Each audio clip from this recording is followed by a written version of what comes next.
Aradhana Dhamma Desana. Brahma Saloka Dipati Sahampati Katanjali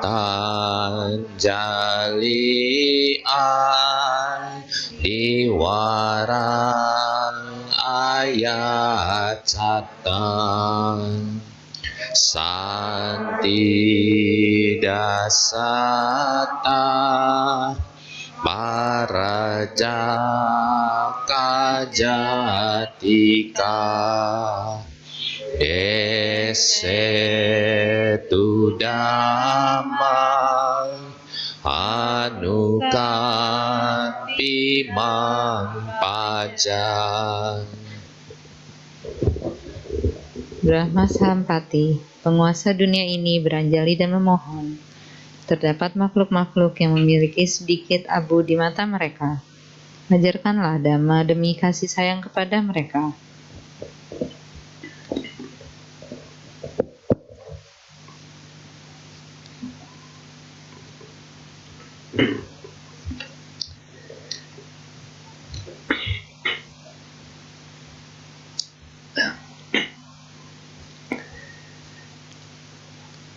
Namo tassa bhagavato arahato sama sambuddhassa.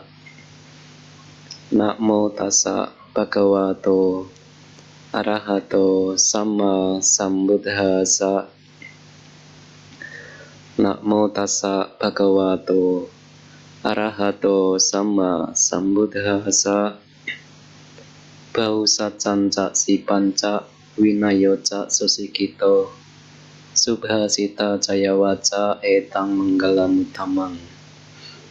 Memiliki pengetahuan luas, berketerampilan, terlatih baik dalam tata susila. Berbicara dengan benar, itulah berkah utama.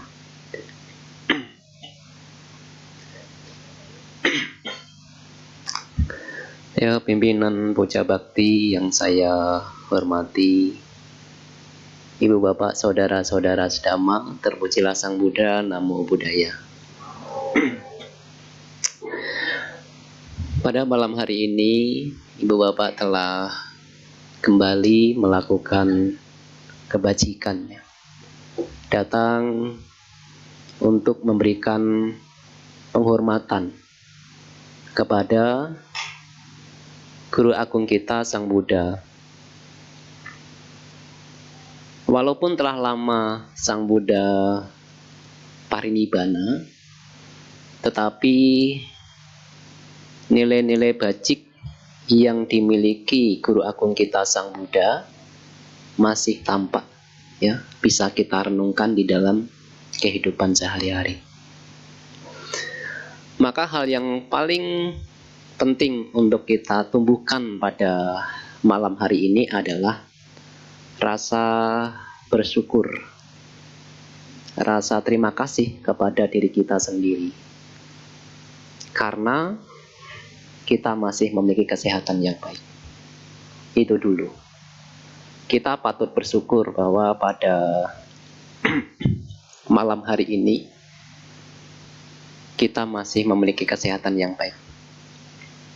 Di luaran mungkin banyak sahabat atau kerabat kita yang tidak seberuntung kita.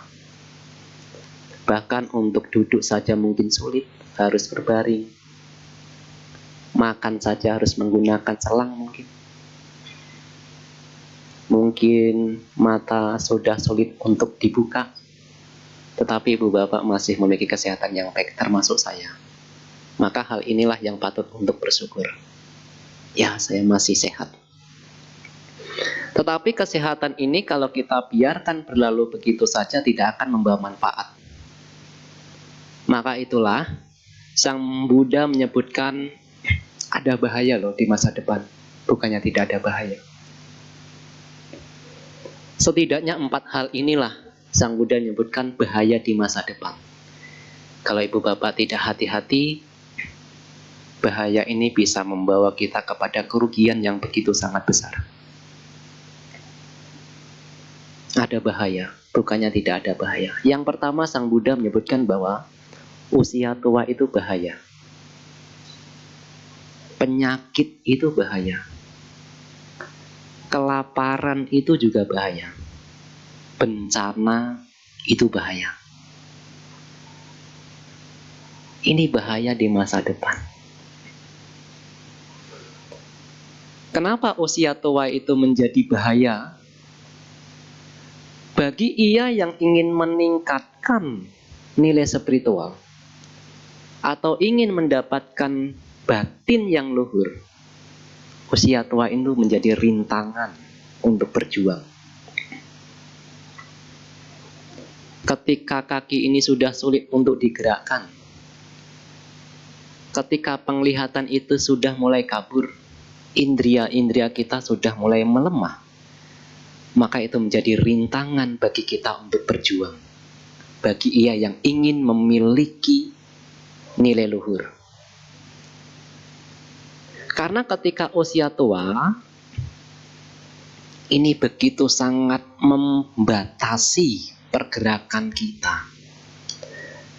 Ketika usia sudah 70 tahun, yang berjalan saja harus menggunakan tongkat, jangankan untuk duduk 1 jam. Berbaring saja rasanya sudah capek. Apalagi berjuang. Maka Sang Buddha menyebutkan bahwa usia tua itu bahaya bagi ia yang ingin memiliki nilai luhur. Karena usia tua itu adalah penderitaan. Usia tua itu penderitaan. Itu yang disampaikan oleh Sang Buddha. Maka ketika Pangeran Siddhartha pertama kali keluar dari istana untuk melihat ada apa di luar dari istana, yang kelak saya akan menjadi seorang raja, saya ingin melihat rakyat saya.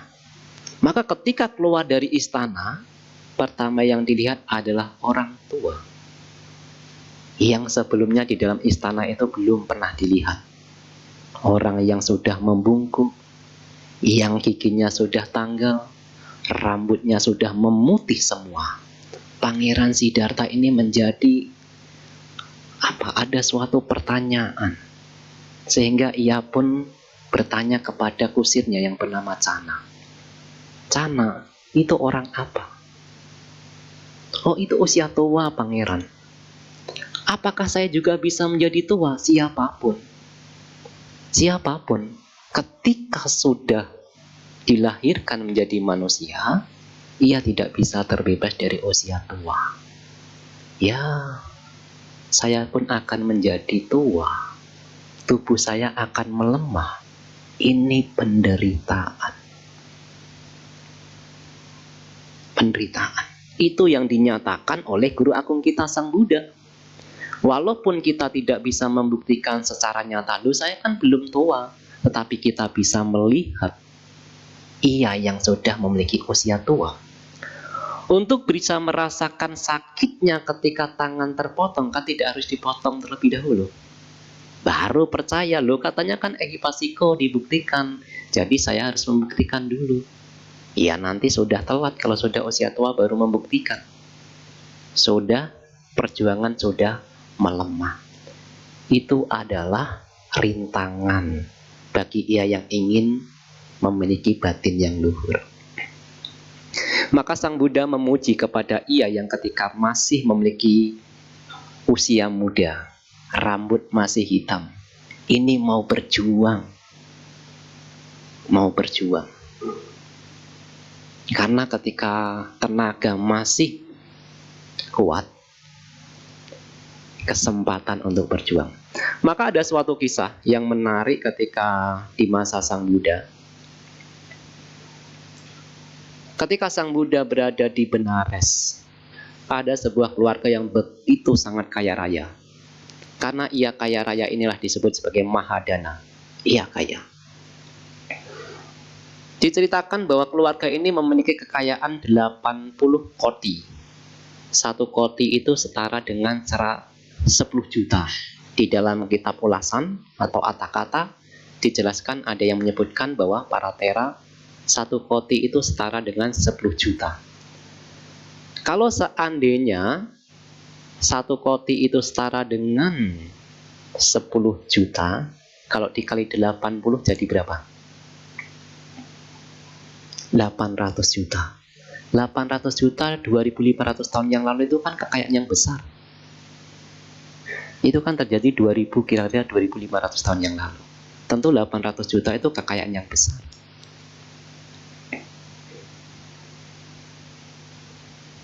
Karena memiliki kekayaan yang besar itulah ia memiliki seorang anak. Memiliki seorang anak, merasa bahwa ia memiliki kekayaan yang begitu besar tidak akan habis, maka anaknya tidak diberi pengertian, tidak diberi pelajaran, diajarkan bagaimana memiliki pengetahuan dan keterampilan. Karena merasa bahwa kekayaannya sudah cukup untuk menghidupi anak-anak. Untuk apa belajar? Untuk apa bekerja? Ia dimanja. Ketika anak ini sudah dewasa, sudah saatnya untuk menikah, maka ia pun menikah dengan seorang gadis yang setara.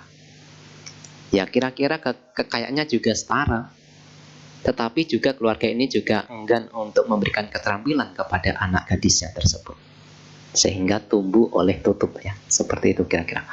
Nah, ibu bapak saudara-saudara sedama, masalahnya terjadi ketika orang tuanya ini sudah meninggal.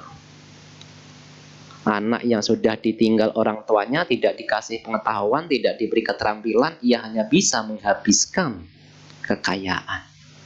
Yang bisa dilakukan hanya untuk berpesta pora, bermabuk-mabukan, berjudi, dan juga salah pergaulan.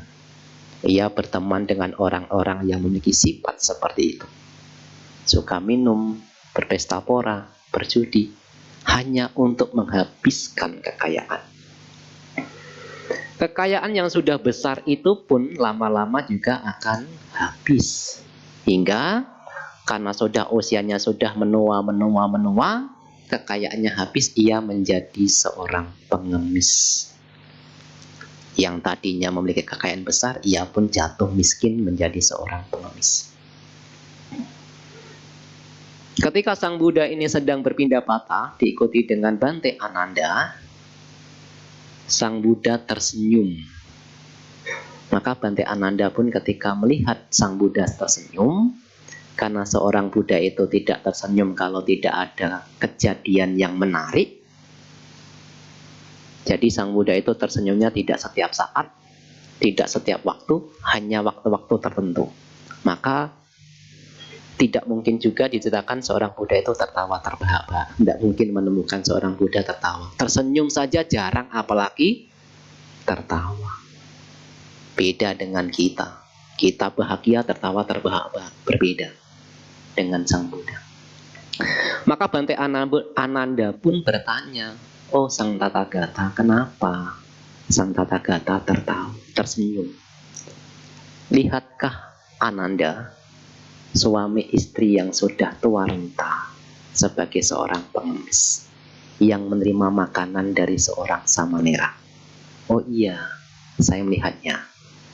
"Ananda, kalau seandainya orang tersebut di masa mudanya ia menggunakan kekayaannya dengan benar, kekayaannya dikelola dengan benar, maka ia akan menjadi orang terkaya nomor 1 di Benares. Tetapi usia mudanya pun sudah lewat. Ia tidak bisa kembali ke usia muda. Tetapi Ananda, kalau seandainya orang itu lalai di usia muda, tetapi ketika parubaya ia masih gigih bekerja, menggunakan kekayaannya dengan benar, mengelola kekayaannya dengan benar, ia akan menjadi orang terkaya nomor 2 di Benares. Tetapi usia parubaya pun sudah berlalu." Tetapi Ananda, kalau seandainya ia lalai di usia parubaya, tetapi ia gigih mengelola kekayaannya dengan benar ketika usia tua, ia juga akan menjadi orang terkaya nomor 3 di Benares. Usia tua pun sudah lewat. Sekarang sudah renta, sudah sepuh. melewatkan kehidupan berlalu begitu saja. Tetapi Ananda, ada yang lebih menarik daripada itu. Kalau di usia tua ini, di usia muda ini ia tidak menjalani kehidupan sebagai berumah tangga, ia menjalani kehidupan sebagai seorang petapa, menjadi seorang biku, ia akan mampu mencapai arahat dan istrinya mampu mencapai anagami. Usia tua, usia muda pun berlalu. Di usia parubaya, kalau ia menjadi seorang biku bekerja dengan gigih, ia bisa mencapai anagami, istrinya bisa mencapai sakadagami. Usia parubaya pun lewat. Tetapi ketika usia tua masih berjuang, meninggalkan kehidupan sebagai berumah tangga, menjadi seorang biku, berjuang dengan gigih, suaminya mampu mencapai sakadagami, istrinya mampu mencapai sotapana. Tetapi sayang, ia pun sudah melewatkan usia muda, usia tua, usia parubaya, dan usia tua. Ibu, bapak, saudara-saudara sedama, apa makna yang bisa kita ambil dari itu? Dari cerita tersebut, usia muda adalah usia yang paling tepat untuk berjuang. Jangan berpikir bahwa nanti kalau sudah parubaya baru berjuang, nanti kalau usia tua baru berjuang. Sudah lewat masanya. Tetapi bagaimanapun juga, usia tua juga patut untuk diperjuangkan. Ketika usia muda sudah lewat, parubaya sudah lewat, usia tua juga patut untuk berjuang.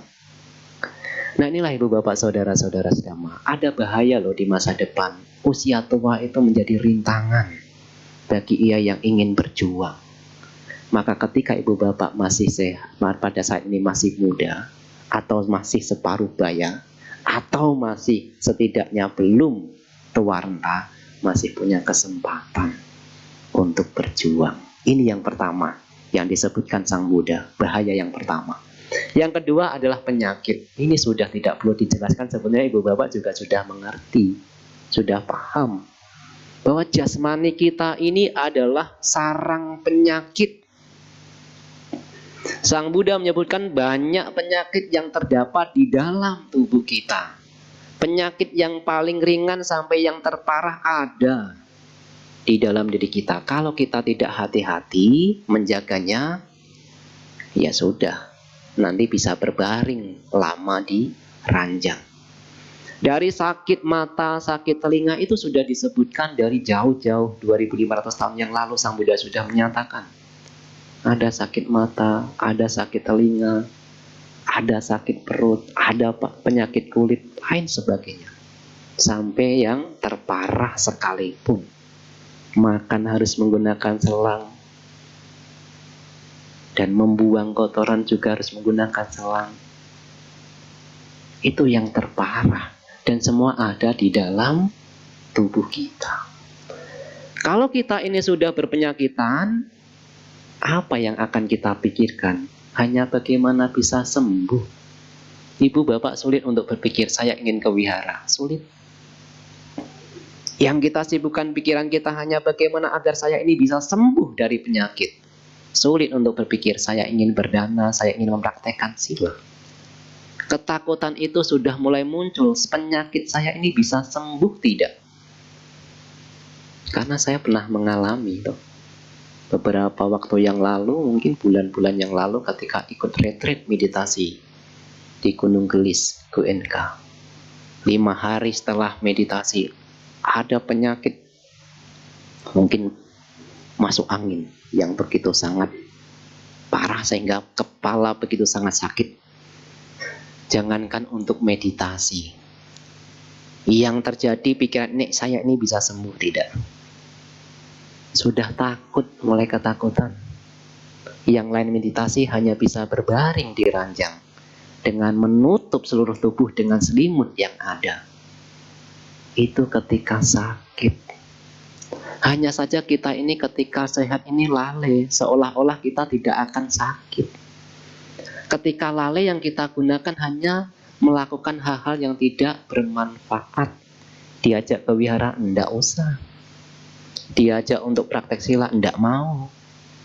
Meditasi apalagi.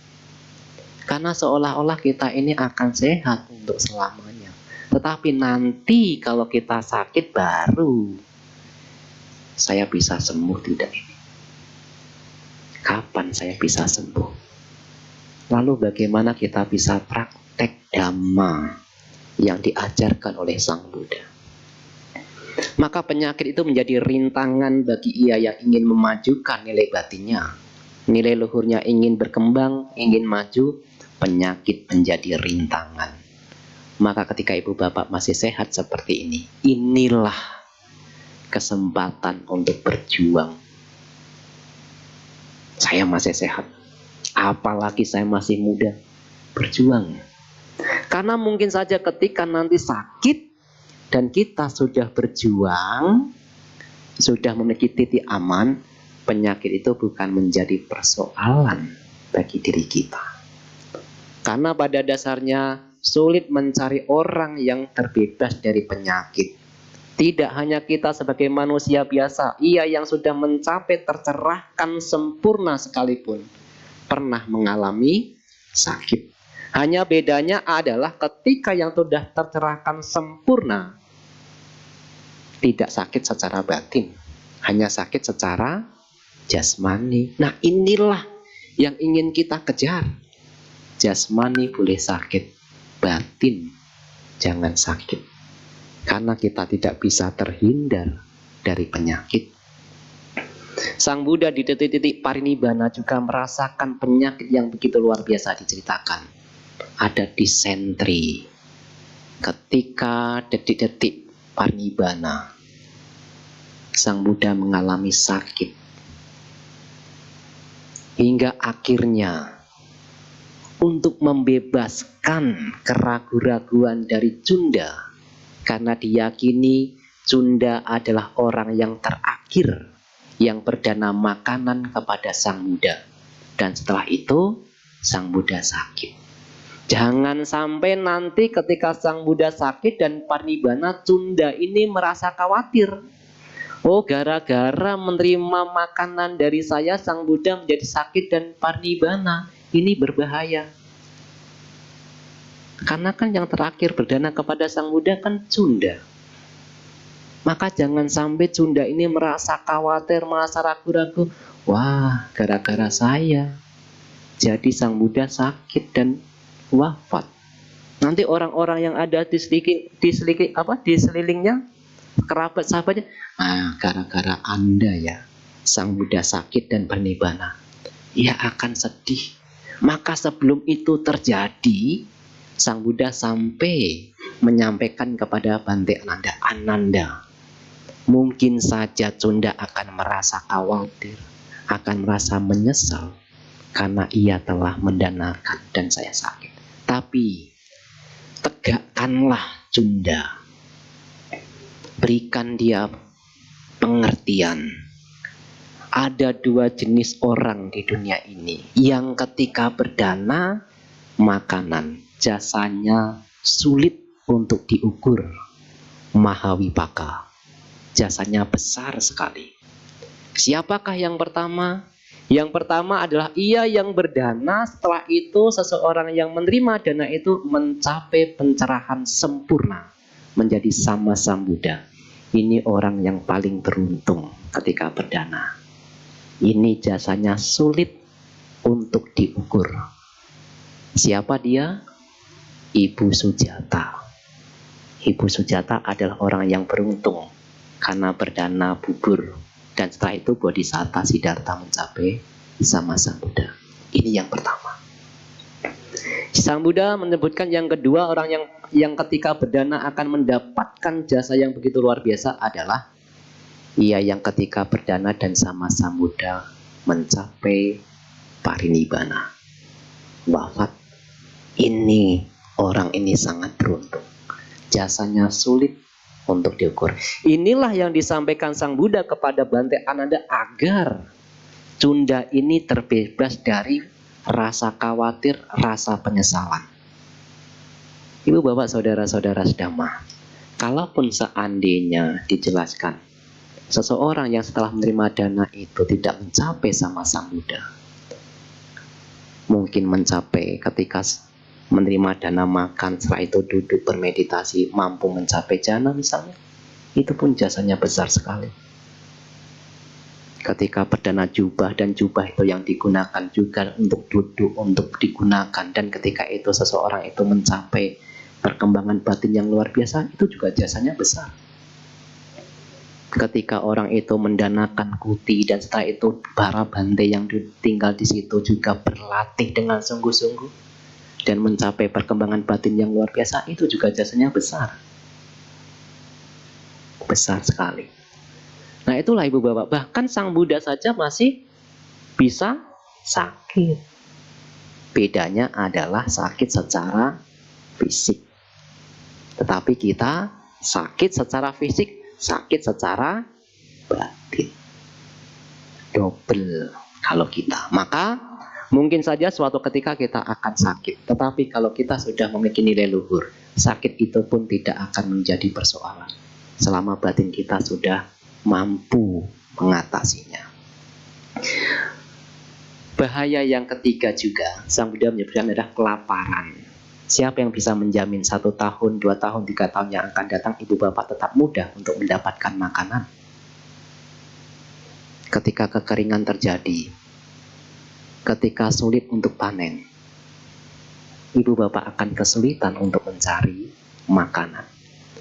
Sulit mencari makanan, kelaparan itu adalah rintangan bagi ia yang ingin berjuang.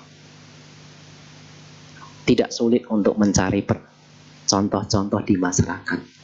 Bagaimana ia yang kekurangan secara materi, jangankan untuk berpikir untuk memberi, untuk makan saja sulit, apalagi berpikir untuk memberi. Sulit.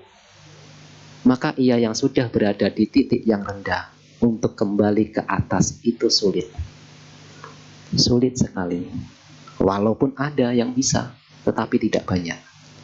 Maka kesempatan ia yang berada di atas untuk kembali ke atas ini mudah.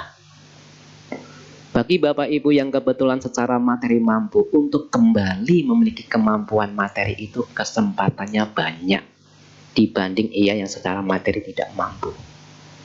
Karena mungkin secara materi mampu, ibu bapak akan mudah untuk berbagi kepada orang tua, kepada kerabat, kepada sahabat, berdana kepada yang lain. Ibu bapak akan mudah untuk melakukan.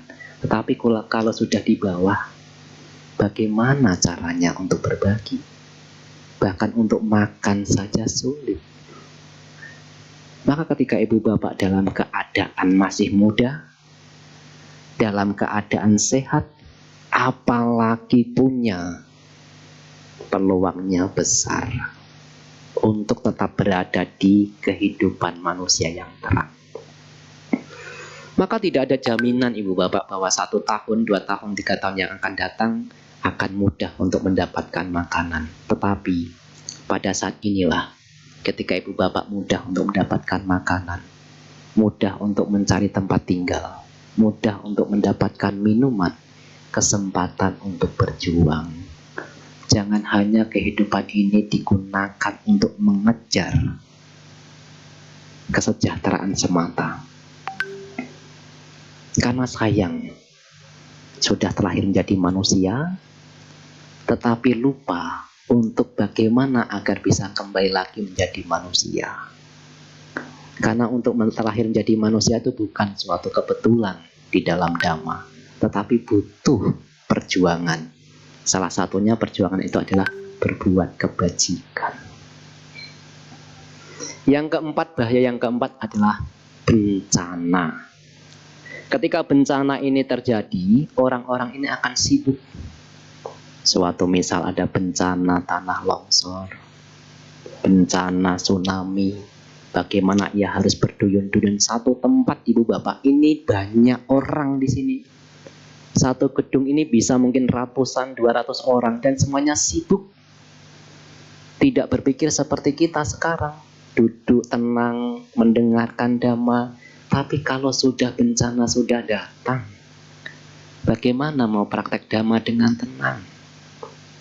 Maka sekarang saatnya ibu bapak berjuang. Ibu bapak berjuang, saya juga berjuang. Sama-sama berjuang.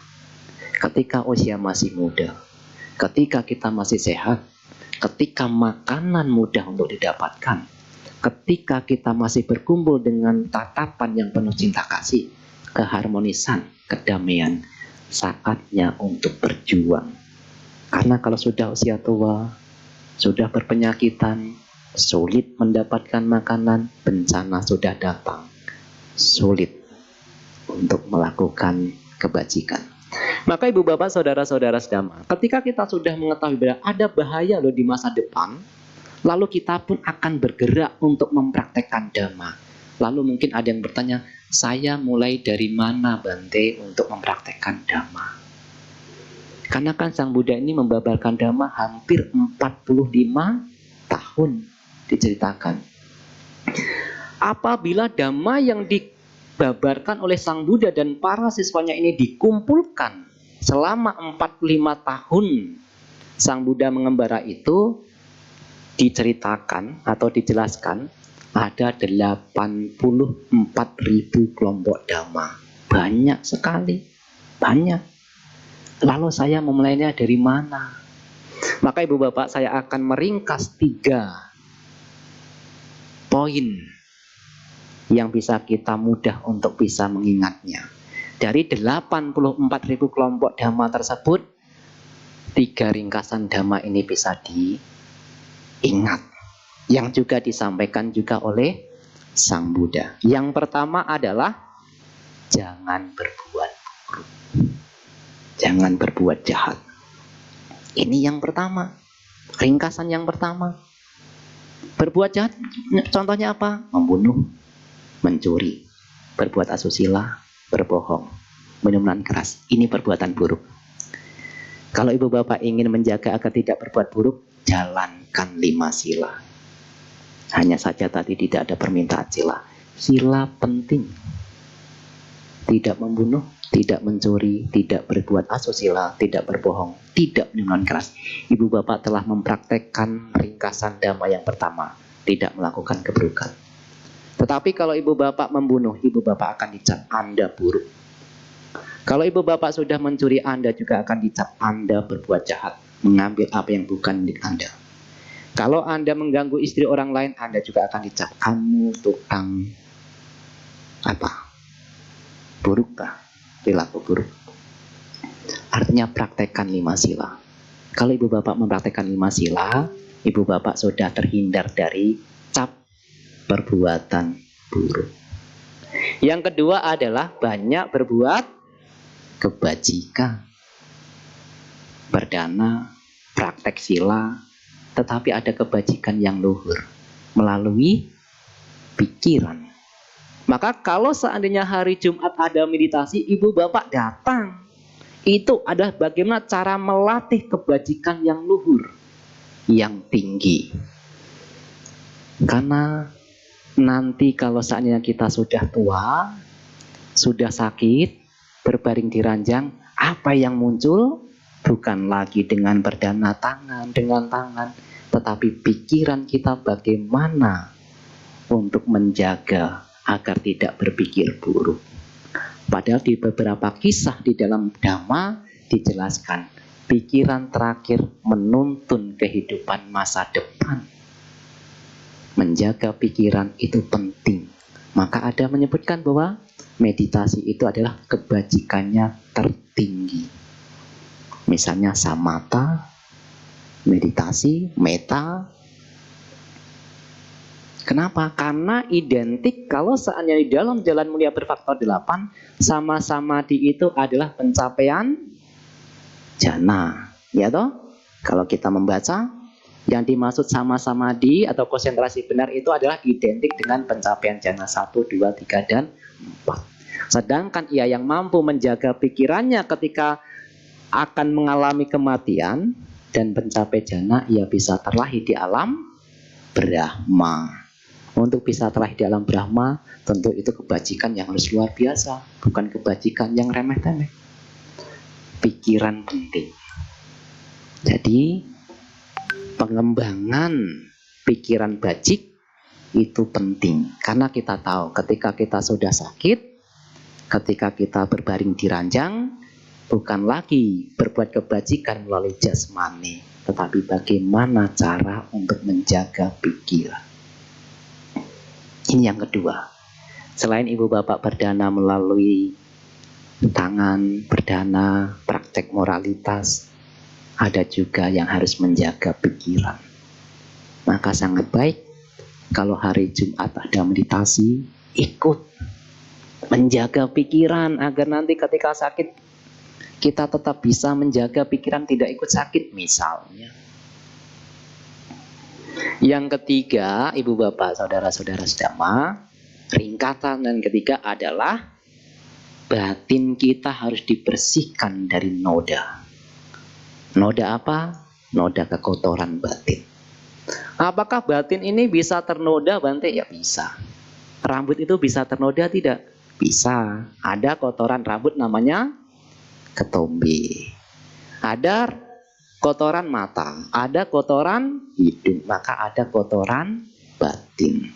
Kotoran batin apa? Ya kebencian, keserakahan, iri hati, dendam, kemarahan, kecongkakan, kesombongan. Semua itu adalah noda dari batin yang menyebabkan kita ini sulit untuk hidup damai karena ada kekotoran batin. Lalu bagaimana caranya? Maka Sang Buddha menyebutkan suatu ketika menyampaikan kepada para biku, oh para biku, karena saya dan kalian tidak mampu memahami 4 kebenaran Arya, maka kita berulang kali lahir, dan lahir. Intinya ibu bapak, 4 kebenaran Arya patut untuk dipahami. Apa yang pertama? Dukkha Arya Satya, kebenaran tentang penderitaan. Dipahami apa yang disebut dengan penderitaan. Usia tua adalah penderitaan, penyakit adalah penderitaan, kelahiran adalah penderitaan, berpisah dengan yang disayangi itu duka, berkumpul dengan orang yang tidak disukai itu duka. Singkatnya Sang Buddha menyebutkan pancakanda, kemelekatan terhadap pancakanda, gugusan pembentuk rupa, wedana, sanya, sangkara, dan winyana. Itu adalah duka. Ini dulu dipahami. Pahami dulu tentang duka, baru kita akan memahami tentang yang kedua dan yang ketiga, yang keempat. Kalau duka yang pertama belum kita pahami, bagaimana kita mampu memahami duka yang kedua, ketiga, dan keempat? Maka itulah menariknya ketika Pangeran Siddhartha meninggalkan istana, melihat duka yang pertama, usia tua, penyakit, dan kematian toh.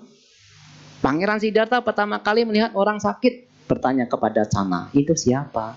Itu orang tua, pangeran. Apakah saya juga bisa tua? Siapapun akan jadi tua. Ya, untuk apa kalau begitu? Yang kedua, keluar dari istana, lihat lagi orang berpenyakitan. Cana, itu siapa? Kok saya belum pernah melihat? Oh, jangan dekat-dekat pangeran. Kenapa? Itu orang sakit. Nanti pangeran bisa tertular. Apakah saya juga bisa sakit, Cana? Siapapun pangeran bisa mengalami penyakit. Ya, untuk apa? Yang ketiga, keluar dari istana baru melihat kematian. Oh, itu siapa? Itu apa sana? Kok di belakangnya banyak orang menangis? Sedangkan yang dipanggul itu kok kaku, tidak bergerak. Oh, itu orang meninggal, pangeran. Apa itu orang meninggal? Ya, dia sudah tidak bisa bergerak. Apakah saya juga bisa mengalami kematian? Siapapun ia yang sudah terlahir akan mengalami kematian. Apakah ada cara untuk bisa keluar dari usia tua, penyakit, dan kematian? Itulah yang dilihat pertama kali oleh Pangeran Siddhartha. Dukkha Arya Satya.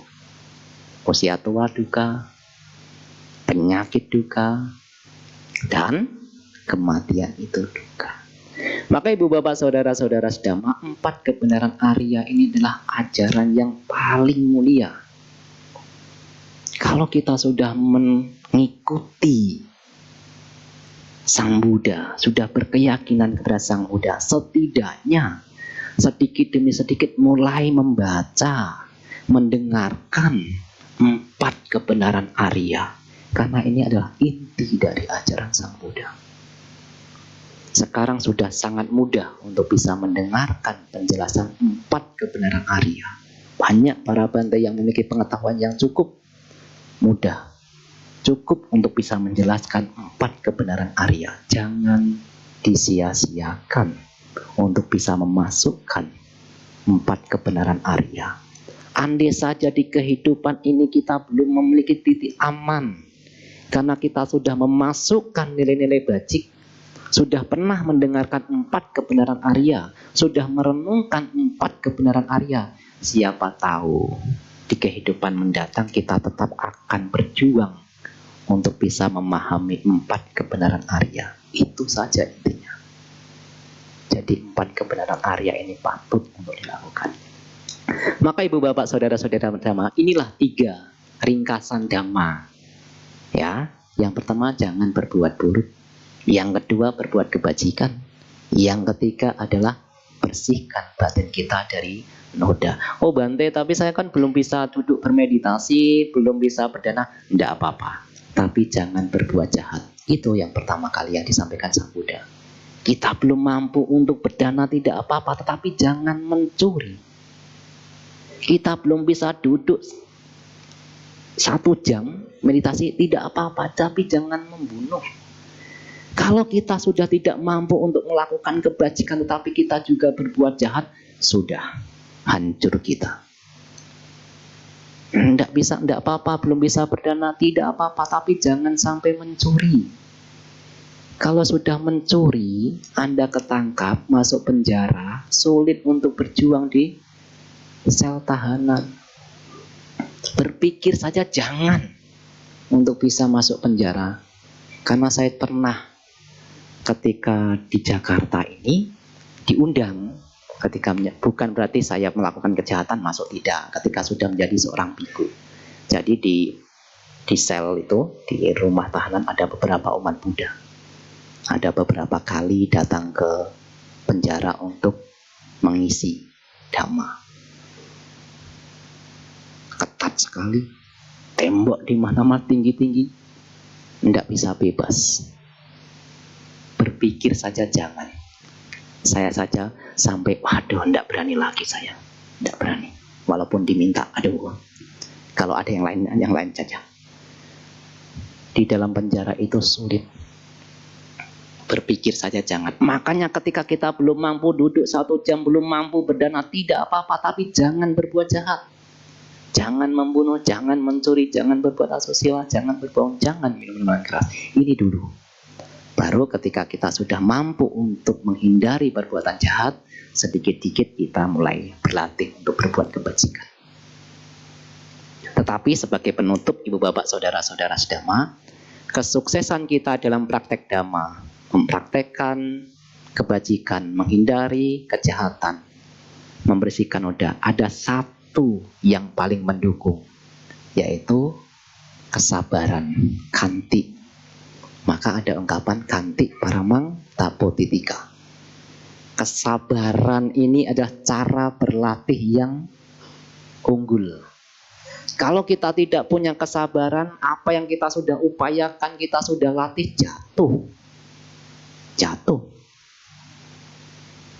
Apa yang kita sudah kerjakan keras, apa yang kita telah laksanakan dengan sungguh-sungguh, karena tidak punya kesabaran, kita jatuh. Maka sebagai penutup ada sebuah kisah, cerita nyata yang saya baca dari berita online. Di luar, bukan di Jawa, di luar, ada beberapa orang atau ada seseorang di pagi hari itu ingin mengambil air dari sumur. Ketika ia ke sumur, ingin mengambil air, tiba-tiba melihat ada yang aneh. Kok di bawah kayaknya kok ada seonggok. Maka ketika dicek lagi, oh jenazah. Maka jenazah itu dikeluarkan. Nah, ketika orang-orang berkumpul, jenazah diketahui, oh ini anak siswa, masih SMK, masih muda, masih gadis. Karena ini adalah kasus kematian, ada jenazah, maka warga tersebut pun melapor kepada polisi. Polisi datang, mengecek. Akhirnya kesimpulannya adalah ini kasus pembunuhan, bukan bunuh diri. Maka polisi pun mencari siapa dalang di balik pembunuhan tersebut. Tidak butuh lama, Ibu Bapak. Polisi mampu menangkap. Polisi kita itu sebetulnya canggih-canggih. Jangan berpikir bahwa polisi kita itu tidak pintar-pintar. Bahkan ada yang sudah hangus terbakar masih bisa mengetahui ini kasus pembunuhan. Ketangkap yang membunuh. Itu sudah dimutilasi, itu sudah dibakar, masih ketahuan. Jadi hati-hati. Jangan berpikir polisi kita itu tidak bisa apa-apa. Jangan berpikir. Apalagi kejahatan. Maka tidak butuh lama akhirnya polisi itu menangkap seorang pemuda. Ditanyalah, kenapa Anda sampai tega membunuh? Saya dendam. Saya sakit hati. Kenapa? Ia mencela tubuh saya yang tidak sempurna. Karena dicela, body shaming. Ketika saya membaca cerita ini, saya mengambil dua makna. Yang pertama adalah mulutmu harimaumu. Peribahasa ini masih bisa diterapkan walaupun zaman sudah modern. Hati-hati berbicara. Kita tidak pernah tahu dia ini latar belakangnya bagaimana, kehidupannya bagaimana. Asal hajar, ini berbahaya bagi kita. Bukankah Sang Buddha pernah menyatakan ketika kita lahir, kita sudah membawa kampak di mulut kita yang bisa sewaktu-waktu bisa mencelakai kita. Hati-hati. Hati-hati. Berbicara itu hati-hati sekali. Ini mulutmu harimau. Ia tidak bisa mengendalikan ucapannya. Ia mencela, ia menghina mungkin. Padahal yang dihina kita tidak pernah tahu latar belakangnya bagaimana. Ini. Ada lagi sekarang bukan hanya mulutmu harimaumu. Apa? Jari-jarimu jerujimu. Hati-hati juga. Menyebar hoak. Oh, enggak apa-apa ini berita, enggak apa-apa disebar. Tapi hati-hati. Sang Buddha hanya mengatakan dua hal. Yang dikatakan Sang Buddha itu hanya dua hal. Yang pertama adalah kata-kata itu benar. Kata-kata itu bermanfaat. Walaupun tidak disukai, Sang Buddha akan tahu kapan saatnya untuk berbicara. Yang kedua, kata-kata itu benar, kata-kata itu bermanfaat. Disukai, tetapi Sang Buddha juga tahu kapan untuk berbicara. Artinya Sang Buddha hanya mengatakan kata-kata itu benar, kata-kata itu bermanfaat. Terlepas disukai atau tidak disukai, Sang Buddha akan tahu kapan untuk berbicara. Kalau berita itu tidak bermanfaat, jangan disebar. Tapi berita ini benar, Bante. Tadi saya ketika ke wihara, di luar situ ada suami istri bertengkar, saya rekam. Ya sudah, saya share. Itu benar kejadiannya, apa salahnya? Betul. Itu kejadian benar, tapi apa manfaatnya? Manfaatnya apa? Wah, ini di wihara banyak bertengkar, Bante, pemudanya sama pengurusnya bertengkar. Saya rekam saja, saya tulis di status FB. Tersebar, tapi apa manfaatnya? Tapi tangan saya sudah gatal, Bante, saya ingin meng-share. Boleh di-share. Tapi ke HP sendiri lagi. Jangan ke HP orang lain. Kalau ingin meng-share, lihat dulu ada enggak manfaatnya. Kalau enggak ada manfaatnya, tunda dulu. Jangan sampai di-share. Ini jari-jarimu jerujimu. Jangan berpikir bahwa kita tidak bisa masuk penjara. Ada yang mantan pejabat juga bisa masuk penjara gara-gara meng-share. Apalagi kita. Yang kedua, makna yang bisa kita pelajari dari kisah tersebut adalah karena pemuda itu tidak mampu menahan, tidak mampu sabar ketika dicela, maka ia sakit hati. Coba kalau seandainya pemuda itu berbicara, Ya, saya hari ini dicela, tetapi di dunia ini tidak hanya saya dicela, semua orang juga dicela. Tidak hanya saya, Sang Buddha juga dicela. Tidak hanya orang biasa yang tercerahkan sempurna juga pernah dicela. Ini soal kesabaran, ini soal ketabahan. Mampu tidak kita menahan celaan orang lain?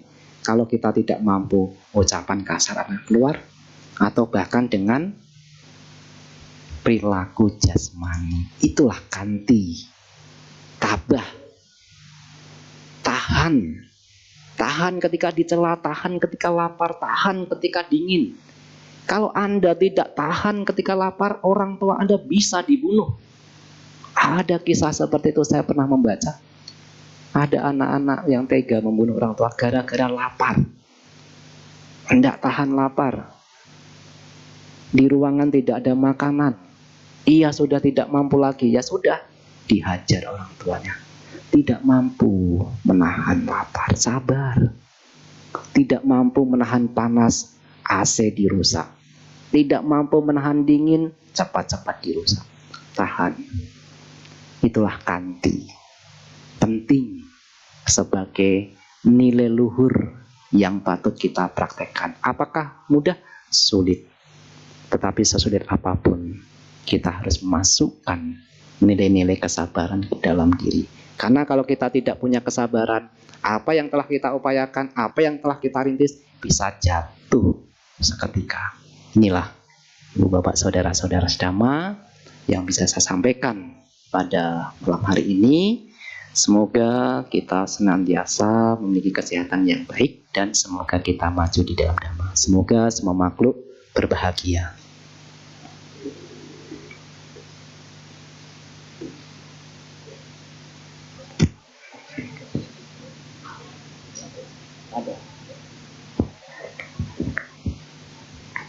Oke, kini tiba saatnya kita memasuki sesi tanya jawab. Untuk sesi tanya jawab kita adakan dua cara. Yang pertama langsung tanya di depan. Yang kedua Bapak Ibu bisa nulis pertanyaan di kertas yang ada di depan kursi Bapak Ibu. Sambil menunggu pertanyaan masuk, marilah kita buka kembali tuntunan puja bakti untuk menyanyikan sebuah lagu. Bertugas.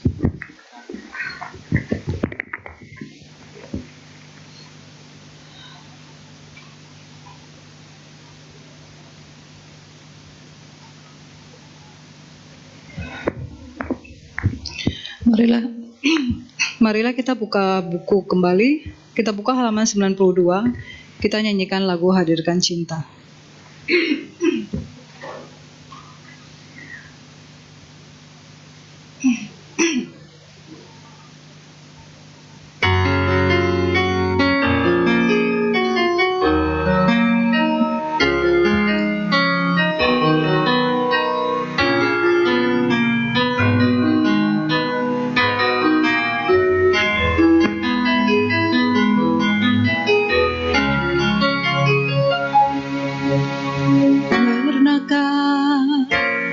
Kita renungi tentang arah langkah dalam hidup ini. Tebarkanlah cinta kasih di lubuk hati agar bahagia terjadi.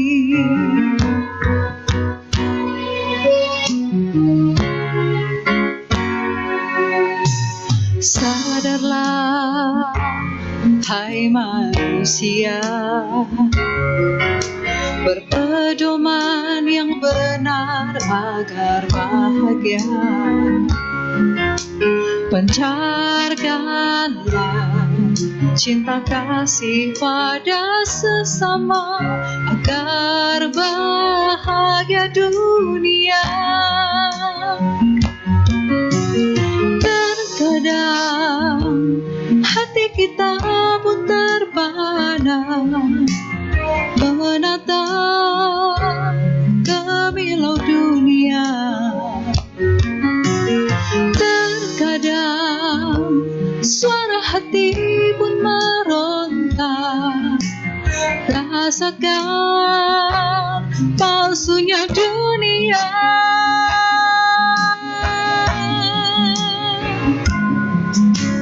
Hadirkan cinta, satukan rasa di dada, pancarkan kasih pada sesama, bahagialah semesta.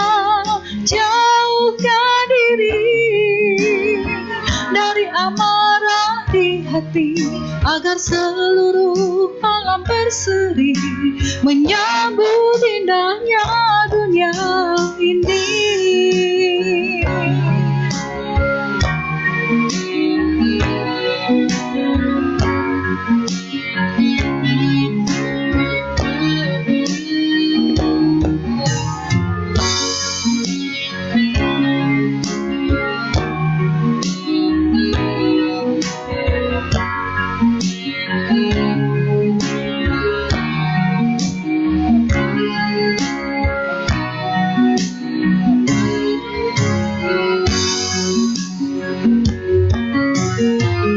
Terkadang hati kita pun terpadam menatap kemilau dunia.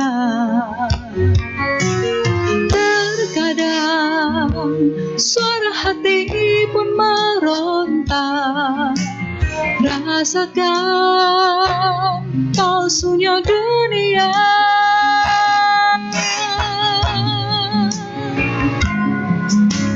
Hadirkan cinta, satukan rasa di dada, pancarkan kasih pada sesama, bahagialah semesta.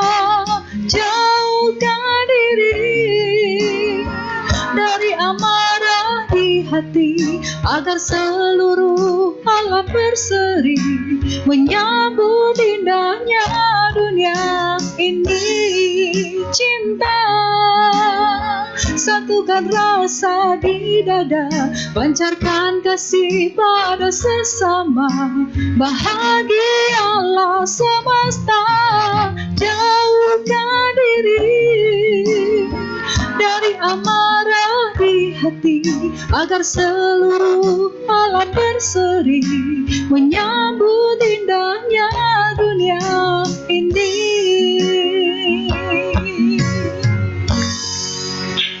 Terima kasih.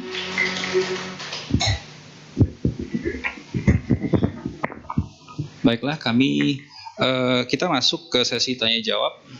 Untuk yang pertama kali ada yang mau tanya langsung? Boleh, Pak, silakan.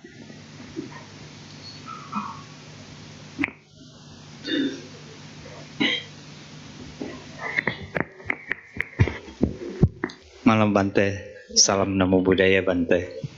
Bante, saya melihat ya, belakang-belakang ini banyak yang biasa orang Buddhis yang Trewada itu ya, sekarang banyak masuk yang ke sama juga Buddhis juga, cuma ajarannya agak berbeda ya. Soalnya kalau di Trewada kan sering suruh meditasi segala macam gitu ya, tapi mereka itu kembali sampai romo-romo ada sebagian juga ikut. Saya perhatiin, saya juga ikut juga ya, ingin tahu. Katanya kalau di situ hanya baca Nianjing gitu ya, itu cukup, jadi nggak usah repot-repot begini begitu ya. Karena kita kalau udah baca sering-sering pagi malam hanya baca doa gitu aja, baca kita itu, terus kita kalau meninggal kita bisa masuk ke alam Sukawati kan, segampang itu. Jadi saya kan ada tanya jawab juga kan di sana kan, karena dia bilang ya, kalau kita sering baca-baca nama Buddha, kita kalau udah masuk ke Sukawati di situ lebih gampang. Karena kalau zaman sekarang gini, untuk cara meditasi begitu kayaknya agak sulit ya, lebih gampang begini. Makanya orang sekarang banyak ikut harian ke sana. Nah, terus saya melihat ya, mereka itu kalau udah nyanyian info begitu, terus ada juga berbuat kebaikan, misalnya melepaskan binatang apa gitu ya. Yang saya mau tanyakan juga yang apakah kalau udah sampai di Sukawati itu, apakah bisa turun lagi ke alam bawah lagi, atau terus akan melanjut lagi ke Nibbana gitu? Makasih Bante.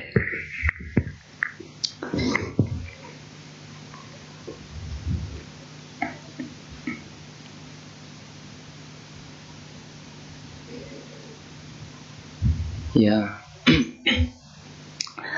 yang saya tangkap adalah dari pertanyaan tadi, setidaknya kalau saya salah menangkap bisa dijelaskan kembali ya. Ada dua hal ya. Coba saya akan menjawabnya dari dua hal. Yang pertama adalah ada perbedaan dengan Theravada dengan yang bukan Theravada. Kan gitu tadi ya, sekilas gitu. Tapi yang perlu kita mungkin ya kita pahami bahwa dhamma yang diajarkan oleh Sang Buddha ini bukan untuk menghakimi kelompok lain misalnya, ya. Tetapi dhamma yang diajarkan Sang Buddha itu adalah untuk kita terapkan di dalam batin. Jadi ketika kita sudah mendapatkan manfaat apa yang telah kita pelajari dari dhamma, misalnya tradisi Theravada, maka coba itu saja yang fokus ke situ. Terlepas dari orang lain mengatakan nanti ikut saya nanti kalau sekadar membaca tadi nanti setelah itu akan terakhir di alam surga. Terlepas dari semua itu, bahwa dhamma yang diajarkan Sang Buddha itu adalah untuk diterapkan ke dalam diri sendiri. Kalau kita sudah meyakini, kita sudah mantap, kita sudah memiliki pemahaman, ya saya sependapat dengan Theravada, tradisi Theravada, maka sudah. Biarkan, kalau memang ada perbedaan, kadang kita tidak perlu menjelaskan sesuatu kepada orang lain agar orang itu ikut kepada kita. Kadang kita harus berani untuk berdiam diri saja. Berani berdiam diri saja. Kenapa? Karena selama kita memberikan ajaran, selama kita menjelaskan agar orang itu mengikuti kita, itu akan ada kekecewaan di situ. Nanti kalau orang itu tidak ikut, apa yang akan kita rasakan? Kita menjadi kecewa. Tetapi yang disampaikan Sang Buddha kepada 60 arahat pertama kali, ketika Sang Buddha sudah memiliki 60 arahat, yang pertama kali yang diutus untuk membabarkan dhamma untuk pertama kali, dhamma yang indah di awal, indah di pertengahan, dan indah di akhir ini, para biku, ajarkanlah kepada mereka, kepada semua makhluk, demi kesejahteraan mereka, karena didasari oleh kasih sayang. Jadi ketika kita menjelaskan apapun itu, dasarilah dengan kasih sayang, bukan karena ingin agar orang itu ikut kepada kita, agar orang itu mengerti. Kalau seandainya kita didasari oleh kasih sayang, entah itu ia ikut atau tidak, praktek atau tidak, itu tidak akan menjadi persoalan bagi kita, karena kita mendasarinya dengan kasih sayang. Kadang kita harus menahan diri untuk tidak selalu mengajarkan apa kepada orang lain agar ikut kepada kita. Lebih baik kadang kita lebih sibuk untuk mempraktekkan dhamma ini kepada diri kita sendiri. Kadang juga memberikan nasihat penting juga, memberikan petuah itu penting sekali. Tetapi tidak selamanya kita harus sibuk untuk mengajarkan itu. Itu yang pertama. Jadi saya lebih menekankan yang seperti tadi, bahwa kalau di dalam tradisi Theravada sering ini menjadi ringkasan dari apa yang disampaikan Sang Buddha. Jangan berbuat jahat, perbanyaklah kebajikan, bersihkan batin dari kekotoran batin. Ini saja 3 ringkasan ini yang perlu kita praktekkan di dalam kehidupan sehari-hari. Kita sibuk saja kepada diri kita tentang 3 hal ini. Itu yang pertama. Yang kedua, saya tidak mengetahui alam surga Sukawati itu termasuk surga yang keberapa, karena di dalam tradisi Theravada alam dewa itu kan terbagi menjadi 6 ya. Alam dewa itu biasanya terbagi menjadi 6. Yang pertama adalah Catu Maharajika, yang kedua adalah Tawatinsa, yang ketiga adalah Tusita, yang keempat adalah Yama atau Yama dulu baru Tusita, yang kelima adalah Nimararati, dan yang keenam adalah Paranimita Wasawati. Selama seseorang telah di alam dewa ini tidak kekal. Ia masih bisa jatuh. Apakah ke alam manusia atau ke alam binatang sekalipun sesuai dengan karma masing-masing. Itu tidak kekal. Hanya disebutkan di alam Brahma, Sudawasa misalnya, seorang anagami itu kan tidak lantas akan mencapai nibbana. Mencapai nibbana di alam Brahma. Maka hanya di alam anagami itulah yang tidak akan jatuh ke alam atau kelahiran lagi, apakah di alam dewa atau alam manusia. Tetapi selama ia bahkan menjadi telah di alam Brahma sekalipun, yang bukan bagian dari alam di mana tempat anagami berada, ia tetap akan terlahir kembali kalau sesuai tradisi Theravada. Jadi sebetulnya Sang Buddha itu tidak menganjurkan, apalagi seorang pemuda yang sudah meninggalkan kehidupan berumah tangga lantas menjadi seorang biku, tujuannya untuk terlahir di alam dewa, itu patut dicela. Itu patut dicela. Tetapi seorang yang sudah meninggalkan kehidupan berumah tangga menjadi seorang biku, hendaknya pikirannya ditujukan untuk memahami 4 kebenaran Arya. Ini adalah duka, ini kemunculan duka, ini padamnya duka, dan ini jalan untuk memadamkan duka. Tetapi kalau seorang biku ditanya, kenapa Anda ini telah menjadi biku? Saya ingin terlahir di alam dewa. Itu sulit untuk diterima. Kenapa? Karena di alam dewa itu tidak kekal, ada penderitaan di sana.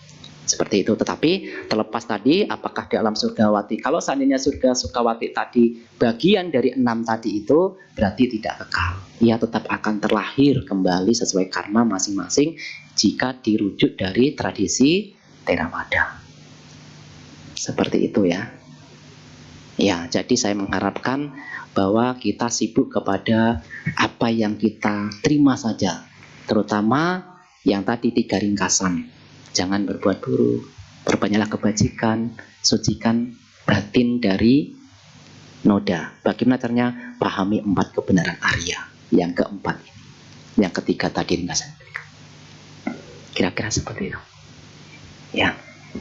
Saya tidak begitu memahami ajaran di luar dari tradisi Theravada. Bahkan tradisi Theravada saja masih belum mampu memahami secara penuh, apalagi yang bukan tradisi Theravada. Kadang saya tidak sampai belajar kepada yang bukan tradisi Theravada.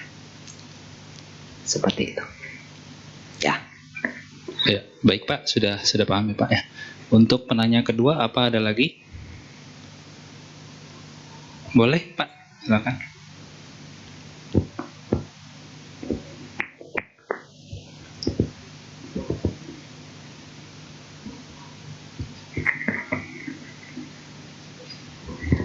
Selamat sore Bante. Saya ada satu pertanyaan, tapi mungkin agak sepele pertanyaannya. Oh, enggak apa-apa. Apakah terlahir di alam bahagia tingkat terendah itu lebih sulit daripada terlahir sebagai manusia yang punya segalanya? Ya. Contohnya kayak kekayaan yang kayak Elon Musk gitu, artis aktor gitu yang terkenal. Apakah telah di alam dewa, misalnya di alam surga terendah, lebih mudah atau lebih sulit daripada terlahir di alam manusia yang punya segalanya? Memiliki segalanya. Terima kasih Bante. Ya, baik. Ya, pertanyaan yang baik sekali. Baik sekali ya.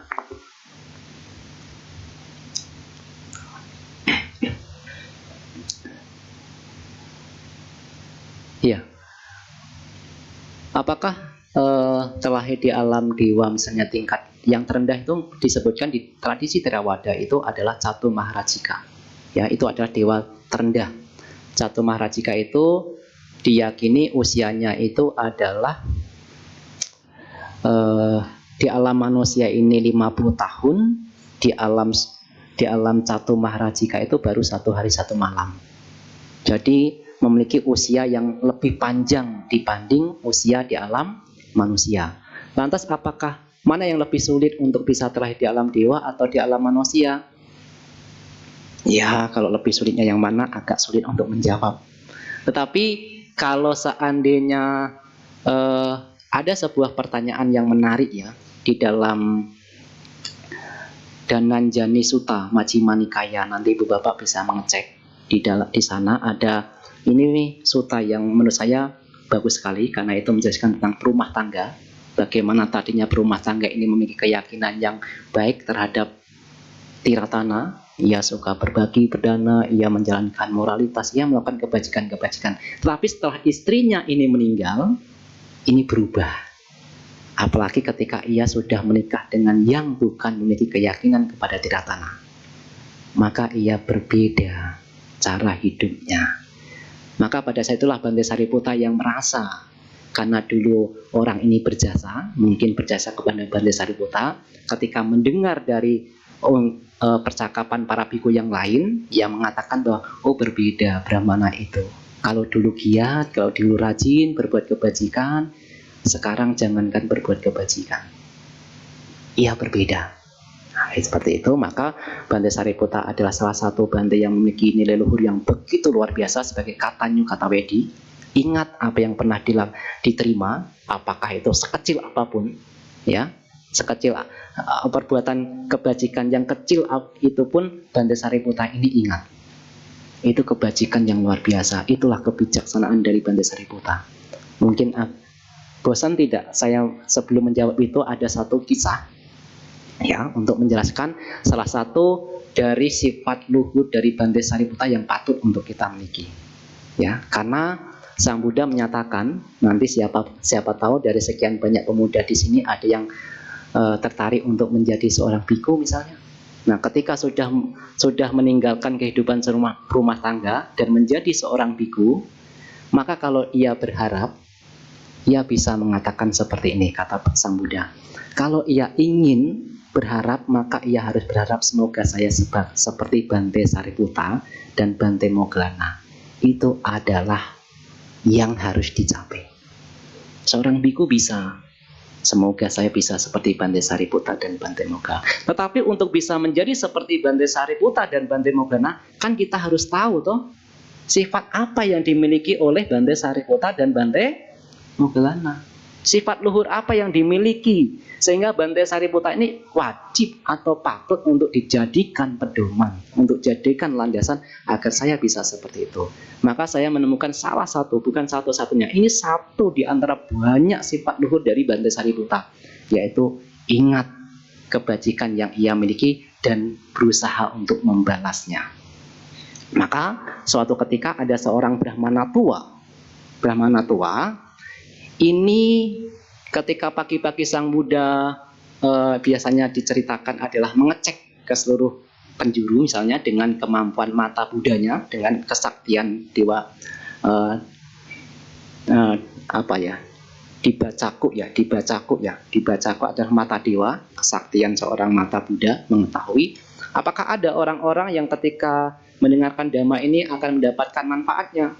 Maka Sang Buddha ketika itu melihat ada sesosok, diketahui bahwa ada sesosok Brahmana tua bernama Rada. Nanti ibu bapak bisa mengecek Rada.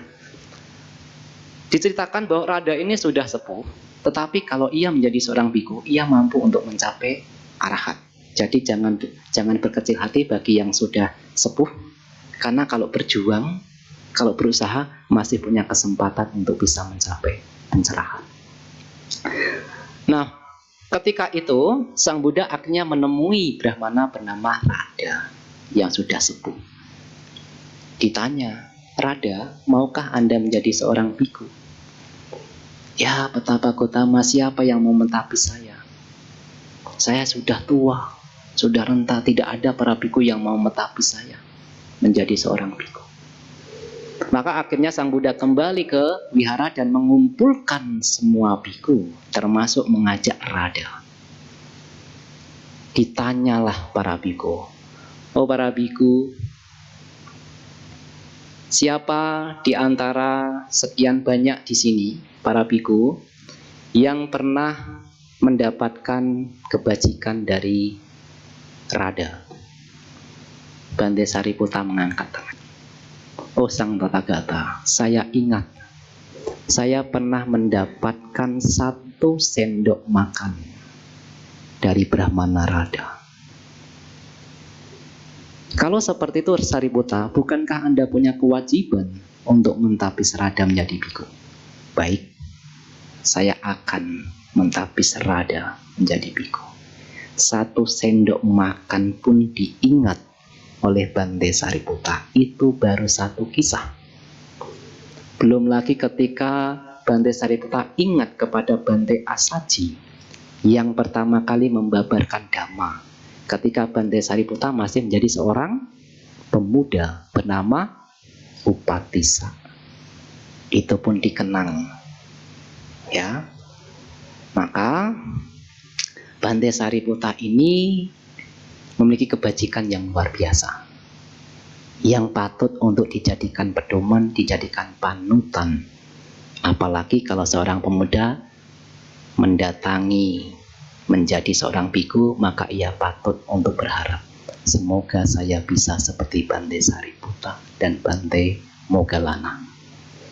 Perumah tangga juga ada, tapi di kesempatan lain. Siapa yang sosok untuk dijadikan panutan? Untuk berumah tangga ada, upasaka ada, upasika ada, lengkap, bikuni ada. Maka menjawab tadi, alam dewa dan alam manusia, ada runtutan Dhananjani Sutta. Nanti ibu bapak kalau bisa membaca bagus sekali sutanya. Ini mengenai seorang brahmana yang awalnya giat untuk melakukan kebajikan, tetapi ketika istrinya meninggal dan menikah kembali, akhirnya berbeda cara hidupnya, hingga suatu ketika harus ditanya oleh Bante Sariputta, apakah sekarang Anda tetap melakukan kebajikan seperti yang kemarin? Ya Bante Sariputta, bagaimana saya masih memiliki seperti itu? Saya sibuk, saya harus sebagai berumah tangga bekerja, saya harus menghidupi istri saya harus menghidupi anak-anak saya, tetapi caranya bersalah, caranya bertentangan dengan dhamma untuk mendapatkan kekayaan, diceritakan. Maka akhirnya Bante Sariputta bertanya, kalau seandainya Anda ini mencari kekayaan tetapi dengan cara yang salah, suatu ketika Anda dipanggil oleh raja kematian di alam neraka, lalu Anda mengatakan, kenapa Anda berbuat salah, berbuat jahat, mencari penghidupan yang salah? Lah saya kan harus menghidupi istri saya harus menghidupi orang tua saya harus menghidupi anak-anak saya, maka saya bekerja ini. Apakah dengan cara seperti itu maka hakim, istilahnya ya, ini cuma perumpamaan ya, hakim di neraka itu akan mengabulkan, oh kasihan karena kamu berjuang untuk orang tua kamu, istri kamu, anak kamu, bekerja tetapi bekerjanya salah, ya sudahlah demi kebaikan orang lain kamu saya lepaskan. Tidak mungkin. Walaupun Anda bekerja demi untuk menghidupi anak-anak, menghidupi istri, menghidupi orang tua, tetapi dengan cara yang salah, tetap akan memiliki perbuatan hasil yang buruk. Tidak ada alasan apapun. Maka Bante Sariputta lebih mendorong, ada loh pekerjaan yang sesuai dengan dhamma. Itu intinya. Maka ketika Brahmana Dhananjani ini sudah sakit, berbaring di ranjang, mengundang Bante Sariputta untuk datang. Biasa ya di zaman sekarang juga kalau adanya sakit di ranjang, baca parita, diundang Bante baca parita. Ya telat ya. Kalau di hari-hari masih muda, masih sehat, jarang baca parita, nanti yang dibacakan parita dari para biku tidak tahu artinya apa. Ya, maka ya dari muda, dari ketika masih sehat baca parita, nanti ketika sakit siapa tahu ada rasa sakit, para Bante datang baca parita, ingat, oh saya dulu pernah baca parita ini, ada rasa kebahagiaan. Itu intinya. Ya toh? Bukan berarti nanti kalau dibacakan parita sembuh penyakitnya. Ya sulit. Dhamma yang diajarkan Sang Buddha, parita yang terkandung, suta-suta yang terkandung di dalam parita, itu bukan tujuannya untuk menyembuhkan penyakit secara jasmani, tidak. Tetapi betul, itu tujuannya adalah menyembuhkan secara batin. Karena ada dua jenis penyakit, penyakit jasmani dan penyakit batin. Mungkin saja suta-suta yang ada di dalam parita itu bisa menyembuhkan penyakit secara batin. Itu yang lebih penting sebetulnya. Ya, ketika membaca parita jangan berpikir bahwa ya nanti baca parita pasti nanti bisa sembuh. Ya jangan seperti itu, nanti kalau tidak sembuh kecewa loh. Itu kadang yang menjadikan beban mungkin sebagai seorang biku itu ya itu. Membaca parita ke rumah sakit atau ke rumah, nanti setelah dibacakan parita sembuh, tetapi kalau tidak sembuh kok bantenya tidak tidak manjur baca palitanya. Ya, dhamma yang diajarkan Sang Buddha bukan untuk menyembuhkan penyakit secara jasmani. Tidak setimpal apa yang diajarkan Sang Buddha hanya sekedar untuk menyembuhkan secara jasmani, tetapi ada menyembuhkan secara penyakit. Maka tadi ya, kembali lagi karena sudah terlalu panjang. Di dalam Jananjani Sutta ini, Brahmana yang ketika sudah berbaring di atas ranjang ini ditanya oleh Bante Sariputta. Ketika sedang berbaring sakit parah, ditanya, "Oh Brahmana, mana yang lebih baik, terlahir di alam neraka atau alam binatang?" Alam binatang lebih baik, Bante. Oke. Mana yang terbaik, terlahir di alam binatang atau alam peta? Alam peta itu lebih baik kalau menurut Jananjani Sutta. Jangan berpikir bahwa alam binatang itu lebih baik daripada alam peta. Tidak.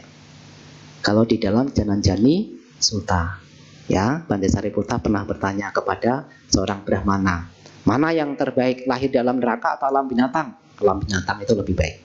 Mana lebih baik, alam binatang atau alam peta? Alam peta itu lebih baik. Mana yang terbaik, alam peta atau alam manusia? Alam manusia itu lebih baik. Mana yang terbaik, alam manusia atau alam Dewa Jatuh Maharajika? Dewa Jatuh Maharajika ini lebih baik. Itu menurut Brahmana Jananjani. Mana yang terbaik, alam Jatuh Maharajika atau alam Tawatinsa? Alam Tawatinsa. Sampai di alam Brahma, itu yang terbaik. Artinya adalah, kalau menurut Sutta di dalam Jananjani Sutta, menurut pemikiran dari Brahmana Jananjani, alam manusia dan alam dewa ini kehidupannya lebih baik. Mungkin karena tidak terlalu banyak penderitaan. Karena di alam dewa kan diceritakan banyak kebahagiaan. Lalu mana yang lebih sulit, terlahir di alam manusia atau alam dewa? Agak sulit saya untuk membandingkan itu. Tetapi ada sebuah perumpamaan. Untuk bisa terlahir di alam manusia, itu jauh lebih sulit. Tetapi tentu terlahir di alam yang lebih bahagia juga tentu saya pikir lebih sulit. Ya toh, kan suatu ketika Sang Buddha pernah mengambil tanah dengan jari kuku dan bertanya kepada para biku, "Oh para biku, mana yang lebih banyak? Tanah yang ada di jari kuku saya atau tanah yang ada di bumi?" Tanah yang ada di bumi jauh lebih banyak, Sang Bhagawa. Tanah yang ada di jari kuku Sang Bhagawa tidak bisa dibandingkan. Sang Buddha mengatakan, seperti itulah. Ketika seseorang sudah telah menjadi manusia, untuk bisa kembali ke alam manusia, itu jumlahnya seperti tanah yang ada di jari kuku. Sedangkan manusia yang telah di alam neraka, alam binatang, dan alam peta, jumlahnya banyak seperti tanah yang ada di bumi. Itu perbandingannya. Jadi kita yang telah menjadi manusia ini sulit untuk kembali ke alam manusia kalau kita tidak berjuang. Tetapi yang jatuh ke alam neraka, jatuh ke alam binatang, jatuh ke alam peta, itu jauh lebih banyak. Nah, maka tetap berjuang. Begitu juga untuk bisa terlahir dalam dewa itu jumlahnya sedikit, tetapi yang jatuh ke alam rendah itu jumlahnya banyak. Maka itulah ibu bapak saudara-saudara sedama, karena kita tidak mampu memahami 4 kebenaran Arya yang disebutkan oleh Sang Buddha, kita ini telah terlahir kembali, lahir kembali, lahir kembali, yang tak ada ujungnya. Air mata yang kita keluarkan kalau kita tampung karena berpisah dengan orang yang disayangi, bertemu dengan orang yang tidak kita sukai atau sesuatu yang tidak sukai, itu lebih banyak daripada air di 4 samudra raya. Itu yang disebutkan Sang Buddha. Artinya kelahiran kita sudah tidak terhitung. Tetapi bagaimanapun juga kita bersyukur pada saat ini. Walaupun Sang Buddha menyatakan untuk bisa terlahir menjadi manusia amat sangat sulit, sekarang kita menjadi manusia. Bersyukur yang pertama. Ini yang pertama. Sang Buddha kan mengatakan kicuk manusia padilabu. Untuk bisa terlahir menjadi manusia sulit.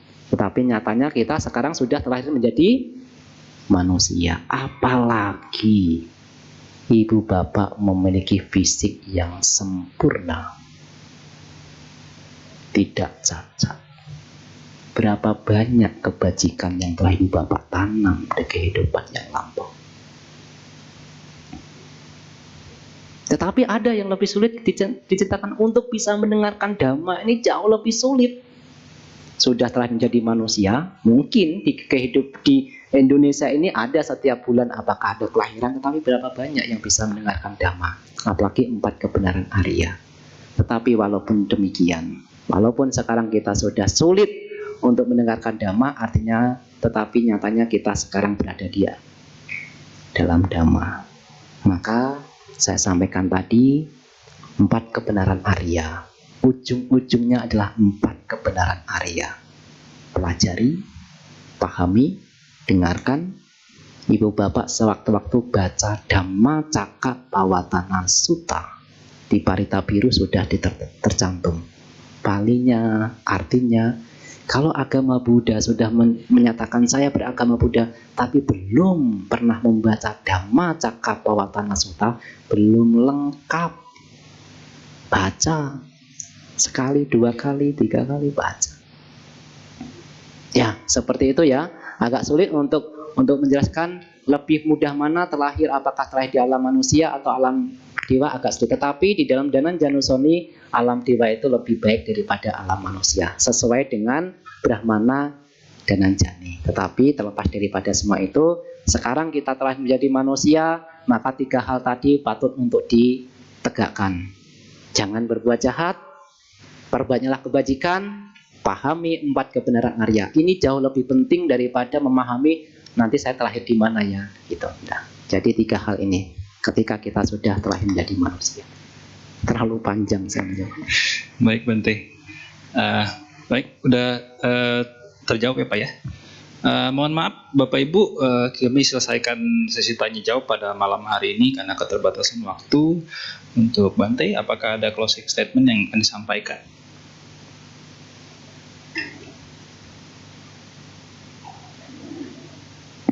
Ya, Ibu Bapak Saudara-saudara sedama, seperti yang telah saya sampaikan bahwa untuk bisa terlahir menjadi manusia ini begitu sangat sulit, ya. Tetapi nyatanya sekarang kita telah menjadi manusia.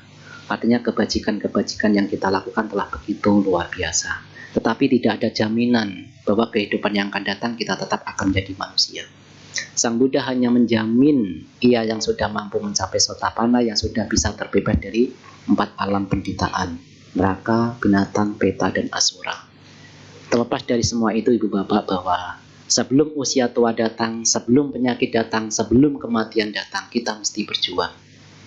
Berjuang untuk menegakkan, mempraktekkan ajaran Sang Buddha.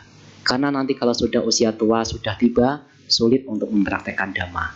Apalagi kalau penyakit sudah tiba, sulit untuk mempraktekkan Dhamma. Apalagi kalau kematian sudah tiba, artinya kita akan lahir kembali sesuai dengan perbuatan kita.